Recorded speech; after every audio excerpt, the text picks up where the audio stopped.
ఈరోజు వీడియో మసాలా వంకాయ కర్రీ కోసం మసాలా రెడీ చేసుకోవాలి. స్టవ్ ఆన్ చేసి పల్లీలు, జీడిపప్పు, బిర్యానీ ఐటమ్స్ వేసుకొని వేయించుకోవాలి. వేగిన తర్వాత టొమాటోలు, పుదీనా, కొత్తిమీర వేసుకొని వేయించుకొని టొమాటోలు మగ్గేంత వరకు వేయించుకోవాలి. తీసి పక్కన పెట్టేసుకొని చల్లారిన తర్వాత చూపిస్తున్న విధంగా గ్రైండ్ చేసేసుకోవాలి. మొత్తం కొంచెం వాటర్ వేసుకొని గ్రైండ్ చేసుకుని పక్కన పెట్టుకొని కడాయిని పెట్టుకొని ఆయిల్ వేసేసుకొని ఉల్లిపాయలు వేసుకోవాలి.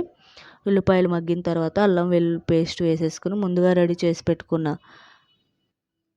గ్రేవీని వేసుకొని కారం, ఉప్పు, పసుపు వేసుకొని పచ్చివాసన పోయేంత వరకు ఉడికించుకోవాలి. బాగా ఉడికిన తర్వాత వంకాయలను వేసేసుకొని వాటర్ వేసేసి వంకాయలు ఉడికేంత వరకు బాగా ఉడికించుకోవాలి మూత పెట్టి.